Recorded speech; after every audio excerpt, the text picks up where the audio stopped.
Hello तो welcome to SM channel. आज हम से डिस्कस करने वाले हैं दो स्टॉक के बारे में। पहला आपका होने वाला है बजाज फाइनेंस और दूसरा आपका होगा इन्फोसिस। तो इस वीडियो को जरूर से अंत तक देखना, लेकिन उससे पहले इस चैनल को सब्सक्राइब कर सकते हो और इस वीडियो को भी जरूर से लाइक कर देना यदि आपको ये वीडियो पसंद आए। तो चलो डिस्कस करते हैं पहले बजाज फाइनेंस के बारे में। आज यहाँ पे देखोगे तो बजाज फाइनेंस में 1% का यहाँ पे गिरावट आपको देखने को मिल रहा है। लेकिन बात करने से पहले जो है एक काम करते हैं, हम सब देख लेते हैं कि आज का टोटल यहाँ पे आपको जो डिलीवरी वो क्या देखने को मिल रहा है। तो आप देख सकते हो कि 40% का यहाँ पे आपका जो है डिलीवरी वो देखने को मिल रहा है। अब बहुत से लोग यहाँ पे अभी डाउट क्या आ रहा होगा कि क्या अब यहाँ से आगे जाएगा या फिर आपको नीचे आएगा। तो सबसे पहले अब एक चीज़ जान लो कि बहुत कम ऐसा देखा जाता है कि जब बजाज फाइनेंस या फिनसर्व जो है यहाँ पे नीचे जा रहा है, ठीक है। और ऐसे आपको वक्त में क्या करना है, आपको बाई करना है, क्योंकि आप जानते हो कि फाइनेंस कभी भी यहाँ पे बंद नहीं होने वाला है। और मैंने इसका जो एग्जांपल भी आपको दिया था कि जैसे कि मान लो आपको कुछ चाहिए, ठीक है, आपको एसी चाहिए, तो लगभग 100 में से यहाँ पे 90 आदमी तो यहाँ पे एसी जो डायरेक्ट आपको कैश में यहाँ पे खरीद नहीं पाएंगे। नहीं कि खरीद सकते हैं, लेकिन वो यहाँ पे नहीं करेंगे इसलिए क्योंकि उनका आपको जो मंथली बजट जो है वो यहाँ पे आपको हिल जाएगा। लेकिन 10% लोग तो यहाँ पे बाई कर सकते हैं। तो जो 90% लोग जो यहाँ पे उनको जो आपको एसी चाहिए तो वो फिर क्या करेंगे कि आपका फाइनेंस करवाएंगे। और फाइनेंस का काम तो यहाँ पे आपको आगे जाएगा ही, प्लस आपको लोन, जानते हो कि यहाँ पे बड़े बड़े यहाँ पे पार्टी क्यों ना हो वो यहाँ पे लोन लेते ही हैं, ठीक है। ऐसा नहीं कि बस यहाँ पे आपको छोटे लोग ही लोन लेते हैं, नहीं, यहाँ पे अमीर लोग भी यहाँ पे लोन लेते हैं। तो लोन का भी काम कभी बंद नहीं होगा। और इस कंपनी की सबसे खास बात ये है कि इसका एनपीए जो है ना वो अभी इस क्वार्टर में आपको देखने को मिल रहा है 0.42%। अब ये एनपीए क्या होता है? एनपीए यानी कि अब ये समझो शॉर्ट में बैड लोन। जैसे कि मान लो बैंक किसी को लोन दे रही है और जब बैंक का पैसा जब आपको वापस नहीं मिलता है ना तो एनपीए यहाँ पे बढ़ता है, ठीक है। और आरबीआई के अनुसार किसी भी आपको फाइनेंशियल कंपनी, ठीक है, या किसी बैंकिंग कंपनी का जो है एनपीए वो यहाँ पे 3% से ज़्यादा आपका नहीं होना चाहिए। और जब ज़्यादा होता है और यदि उसका स्टॉक है तो बहुत ज़्यादा प्रेशर आपको देखने को मिल जाता है। जैसे कि आप चेक कर लो यस बैंक, आरबीएल बैंक, ठीक है, प्लस आपका यहाँ पे आपका बंधन बैंक हो गया। ये सब बैंक जो इतना हाई प्राइस जो इतना भी फिलहाल बहुत ज़्यादा यहाँ पे गिरावट में आपको देखने को मिल रहा है, उसकी वजह यही है कि एक बार क्या हुआ था कि एनपीए लगभग 4% से ज़्यादा आपको चला गया था। देखो जैसे ही यहाँ पे 3% से क्रॉस करेगा ना उसके बाद से ही प्रेशर आपको देखने को मिल जाता है। और इसलिए बहुत मेन फंडामेंटल आपका है एनपीए। फाइनेंस और बैंकिंग सेक्टर की कंपनी को यदि जज करना है तो पहले एनपीए चेक करो। अब एनपीए जब आपने चेक कर लिया, ठीक है, और मैंने बता दिया कि आपको बजाज फाइनेंस का कितना है, फिर आप चेक करो कि इनके पास क्या बैकअप में कुछ पैसा है या फिर नहीं। अब ये क्या समझ रहे हो, जैसे कि मान लो किसी भी कंपनी का एनपीए जो लगातार आपको बढ़ रहा है, 4% आपका हो गया, 3% आपका हो गया, 5% हो गया, तो 100% में तो 5% यहाँ पे निकल रहा है ना। तो कम से कम आरबीआई के अनुसार 9% का बैकअप मनी होना चाहिए। यानी कि उनका जो 100% जो है उससे कोई भी यहाँ पे प्रभाव नहीं पड़ना चाहिए। और इसका कितना है, 25%। तो आप सोच सकते हो कि इनके पास जो है कैपिटल की कोई भी कमी नहीं है। और जो बजाज ग्रुप जो है ना वो जाना भी जाता है आपको कैपिटल के मामले में, यानी कि इनके पास कैपिटल की कोई भी कमी नहीं होती और लोग इसलिए भी बाई यहाँ पे करते हैं। अब ये तो मैंने कुछ बेसिक आपको बता दिया, ये बेसिक है, लेकिन ये आपको एडवांस लेवल पे आपको हेल्प करेगा। और जो लोग बोलेंगे कि यहाँ पे बजाज फाइनेंस कैसा है कैसा नहीं है, तो आप यहाँ पे बता पाओगे कि इस कंपनी का यहाँ पे खास जो है ना वो क्या देखने को मिलता है। और ये सबसे बेस्ट फंडामेंटल भी है। प्लस जब बात करते हैं सेल्स, तो यहाँ पर आप देख सकते हो कि जो सेल्स में लगातार ही आपका बढ़त जो है क्वार्टर ऑन क्वार्टर भी और आपका ईयर ऑन ईयर भी यहाँ पे लगातार गेन हो रहा है। देख सकते हो कि यहाँ पे 8,500 से बढ़कर आपका हो चुका है 10,784 करोड़। तो क्या गजब का यहाँ पे सेल्स पे बढ़त है, ठीक है, ईयर ऑन ईयर और क्वार्टर ऑन क्वार्टर भी। प्रॉफिट चेक कर लो, प्रॉफिट यहाँ पे लगातार बढ़ते हुए दिखाई दे रहा है। और जो मैंने बताया था एनपी आपका 0.42 ना, तो यहाँ पे देख सकते हो कि 0.41 यहाँ पे देखने को मिल रहा है। और इसके पहले क्वार्टर में था आपका 0.44 और उसके पहले था 0.51। यानी कितना अच्छा यहाँ पे एनपीए जो है देखने को मिल रहा है बजाज फाइनेंस में। और सीआर यहाँ पे जो सीआर है वो यहाँ पे देखने को नहीं मिलेगा, लेकिन यहाँ पे सीआर का फुल फॉर्म क्या होता है मैंने नहीं बताया। तो यहाँ पे सीआर का फुल फॉर्म आपका होता है क्या, कैपिटल एडिकेसी रेशियो। और जो एनपीए है उसका फुल फॉर्म आपका होता है नॉन परफॉर्मिंग एसेट, ठीक है। अब नाम से मालूम चल रहा है आपको नॉन परफॉर्मिंग एसेट। चलो अब यहाँ पे हमसे बात करें टोटल एसेट का, तो लगातार ही आपको बढ़ते हुए यहाँ पे देखने को मिल रहा है। क्या यहाँ पे गजब का जो ग्रोथ है आपका एसेट में।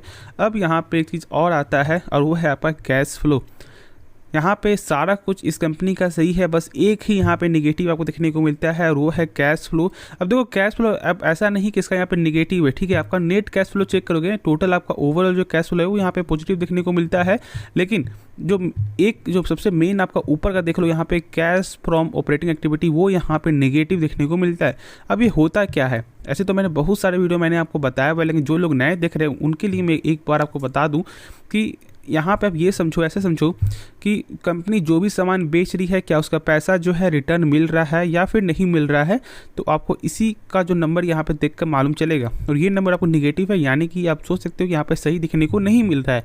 लेकिन ओवरऑल जो यहाँ पे जो है आपका पॉजिटिव देखने को मिलता है। और ये कैसे है कि जैसे कि मान लो कंपनी जहाँ पे आपको इन्वेस्ट की हुई है उससे पैसा मिल रहा है, फाइनेंस जो है उससे पैसा आ रहा है, तो इस तरह का यहाँ पे दोनों जो है लगभग तीनों मिला के यहाँ पे आपका एक जो पॉजिटिव आपका हो जाता है। लेकिन यहाँ पे मेन जो है वो यहाँ पे नेगेटिव देखने को मिलता है, ठीक है। अब यहाँ देखोगे आपका प्रमोटर होल्डिंग्स कंपनी का तो 55.91% है, और देख सकते हो लगातार ही यहाँ पे आपका प्रमोटर जो है वो आपका एवरेज या मतलब 55 से 56 के बीच में ही आपको देखने को मिल रहा है। और आपका यहाँ पे देखो FIS का तो थोड़ा सा कम आते हुए आपको दिखाई दिया, ऑलमोस्ट लगभग 0.5%, लेकिन यहाँ पे आपको जो DIS का वो यहाँ पे गेन आपको आते हुए दिखाई दे रहा है। और पब्लिक जो है उसमें भी थोड़ा बढ़त है। अब देखो पब्लिक का यहाँ पे लगभग जो एवरेज यदि चेक करोगे तो लगभग 10 से लेकर यहाँ पे 12 के बीच में ही आपको देखने को मिल रहा है, और ये जो थोड़ा कम है। लेकिन आपका जो प्रमोटर है ना वो यहाँ पे 55% है, तो आप खुद यहाँ पे सोच सकते हो कि कितना अच्छा यहाँ पे देखने को मिल रहा है। और आपका मैंने टोटल दिखाया कि आज का यहाँ पे आपको जो है डिलीवरी वो भी क्या देखने को मिल रहा है। आराम से यहाँ पे होल्ड करके चलो। बहुत सारे ब्रोकर तो यहाँ पे टारगेट भी आपको देते हैं, जैसे कि 8,000 आपका 7,000 8,100 का टारगेट आपको मिलते हुए दिखाई दिया था। तो इसी बात से आपको समझ में आ रहा है कि आपको क्या करना चाहिए। और जो लोग पैनिक क्रिएट कर रहे हैं कि नहीं अब यहाँ से और नीचे जाएगा, तो आप उन्हें बोल दो कि नीचे जाएगा तो फिर से एक अच्छा एक मौका आएगा, और उस समय से फिर से यहाँ पे आपको बाई करेंगे, एवरेज करेंगे और आपको होल्ड करके चलेंगे फॉर द लॉन्ग टर्म के लिए, क्योंकि इनका बिजनेस कभी ख़त्म नहीं होने वाला। बस यहाँ पे बस क्वार्टर का नंबर चेक करते रहो, ईयर ऑन ईयर पे देखो कि यहाँ पे ग्रोथ हो रहा है या नहीं हो रहा है, और आराम से होल्ड करके चलो। तो होप इसके बारे में समझ में आ गया होगा। और ये जो दो चीज़ है आपको RC और ROE, इसका मतलब आपका होता है रिटर्न ऑन कैपिटल एम्प्लॉयड और आपका रिटर्न ऑन इक्विटी। जैसे कि मान लो जब कंपनी अपने ऊपर 100 रुपया लगा रही है, तो एक साल बाद कंपनी का 100 रुपया कितना रुपया बन जाता है, तो उसको बोलते हैं हम सब यहाँ पे ROC। और लगभग 100 रुपया आपका भरकर आपका हो जाता है कंपनी का 110 रुपया। और जो आपको ROE जो है ना ये बेहतरीन आपको देखने को मिल रहा है, यानी कि आपको इक्विटी में कितना ज़्यादा जो रिटर्न मिल रहा है ना, उसी को हम सब बोलते हैं यहाँ पे ROE।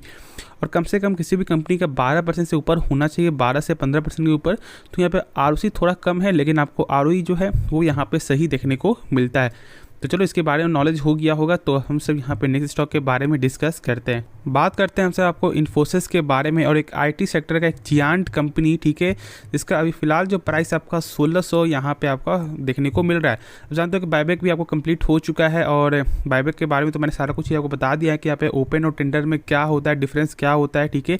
अब यहाँ पे आपसे ये डिस्कस करेंगे कि क्या अब यहाँ से आगे जाएगा या फिर नीचे जाएगा। अब बहुत से लोग क्या बोल देंगे यहाँ पे आप यहाँ से आगे जाएगा, यहाँ से नीचे जाएगा। देखो समझो यहाँ पे आपका पर्पस यदि लॉन्ग टर्म के लिए है ना, तो अब ये सब मत देखो कि शॉर्ट टर्म में यहाँ पे स्टॉक नीचे जाएगा या फिर ऊपर जाएगा। बहुत सारे तो यहाँ पे आपको ये भी आ रहा था, बयान भी आ रहा था कि IT सेक्टर का हालत जो है ख़राब होने वाला है, 2023 में यहाँ पे ज़्यादा गिरावट आपको देखने को मिलेगा।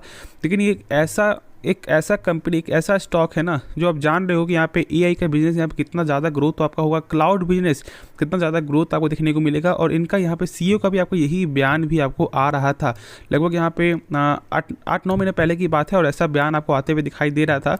तो आपको जो है ना होल्ड करके चलना है।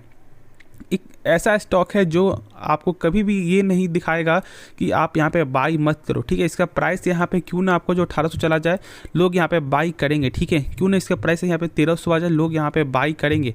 और उनका पर्पस यहाँ पे यही होता है कि लॉन्ग टर्म के लिए होल्ड करेंगे। तो इस स्टॉक का जो प्राइस जो अभी 1300 है, वो बढ़कर आपका 2x टाइम 3x टाइम भी आपको देखने को मिल जाएगा। तो एक ऐसा यही स्टॉक है जहाँ पे लोगों को कभी भरोसा यहाँ पे नीचे नहीं जाता, और आप लोग इससे सहमत भी होंगे। तो आराम से यहाँ पे होल्ड करके चलना है। देखो ब्रोकर यहाँ पे कभी टारगेट आपका ऊपर का देंगे, कभी नीचे का देंगे। अब ये टारगेट जो है ना वो आपका क्वार्टर के नंबर के वाइज से यहाँ पे आपका जो आपका रिफ्लेक्ट होता रहता है। जब नंबर सही आया तो टारगेट यहाँ पे ऊँचा हो जाएगा, नंबर ख़राब आया तो टारगेट यहाँ आपको जो डाउन चला जाएगा। तो जो लोग यहाँ पे ब्रोकर में जो विश्वास करेंगे, तो वो क्या करेंगे, शॉर्ट टर्म में स्टॉक को सेल कर देंगे। लेकिन ऐसा बिल्कुल भी आपको नहीं करना। इसका यदि आप फंडामेंटल देखोगे ना तो एक बेहतरीन फंडामेंटल देखने को मिलता है। काम करेंगे एक काम से करेंगे इसके बारे में देखेंगे भी, लेकिन ऐसे मैंने जो है एक वीडियो बनाया हुआ है कि TCS अच्छा है या फिर आपका इन्फोसिस अच्छा है या फिर विप्रो अच्छा है, ठीक है। और इसमें यहाँ पे आप जो है देख सकते हो कि TCS जो है ना वो बेहतरीन देखने को मिलता है फंडामेंटल वाइज से।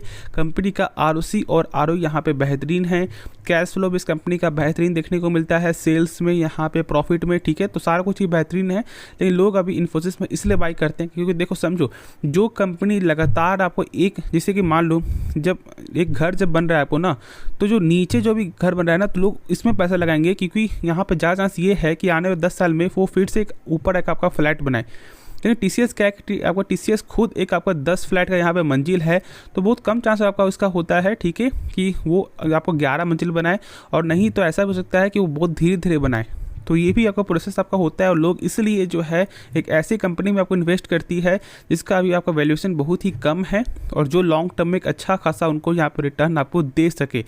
तो चलो वो सब आपको डिस्कस करेंगे ही, लेकिन आपका जो नंबर वो कैसा देखने को मिला वो सब जानेंगे, और इसका कुछ फंडामेंटल भी देखेंगे जिससे आपको समझ में आ जाएगा कि ये कंपनी कैसी है। अब ये तो जानते हो कि यहाँ पे बेहतरीन कंपनी है, लेकिन आपको पूरा जो डाउट जो है ना वो यहाँ पे हमसे क्लियर कर देंगे। तो यहाँ पे आप देख सकते हो कि इस कंपनी का जो ROC है ना यहाँ पे 37% देखने को मिलता है, और आपका ROE जो 29.0% लगभग 29% यहाँ पे देखने को मिल रहा है। और मैंने इन दोनों के बारे में मैंने बता दिया है, लेकिन जो लोग डायरेक्ट ही आपको जो इन्फोसिस के बारे में जानना चाह रहे हैं तो उनके लिए मैं आपको बता दूं कि यहाँ पे ROC का मतलब आपको होता है रिटर्न ऑन कैपिटल एम्प्लॉयड, यानी कि कंपनी जब अपने ऊपर 100 रुपये लगा रही है तो कंपनी का 100 रुपया जो बदलकर आपका इसका 137 रुपये आपका हो जाता है, जो बेहतरीन नंबर है। यदि आप 100 रुपये जाना चाहो किसी भी कंपनी का तो कम से कम 12-13% के ऊपर होना चाहिए, ठीक है।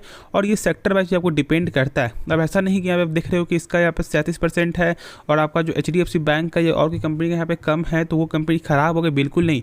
सेक्टर वाइज से यहाँ पे चेक करो, जैसे अब हम सब IT सेक्टर का चेक कर रहे हैं तो IT सेक्टर का स्टॉक से ही आपको यहाँ पे कंपैरिजन करना है, तो ही एक सही नंबर आपको आते हुए दिखाई देगा। ऐसा नहीं कि जो मन वो स्टॉक से यहाँ पे कंपेयर कर रहे हो तो वो फिर एक सही रिजल्ट आपको देखने को नहीं मिलेगा। अब हमसे यहाँ पे आगे चेक करेंगे तो सेल्स के मामले में देखोगे तो क्वार्टर क्या बेहतरीन ग्रोथ देखने को मिला है सेल्स में, और आपका ईयर ऑन ईयर देखोगे तो 31,000 से बढ़कर आपका 38,000 यहाँ पे हो चुका है। प्रॉफिट चेक करोगे तो प्रॉफिट अभी यहाँ पे गजब का ग्रोथ है, ठीक है, और आपका ईयर ऑन ईयर भी एक बेहतरीन नंबर आपको आते हुए दिखाई दे रहा है, और इसलिए ये कंपनी खास भी है।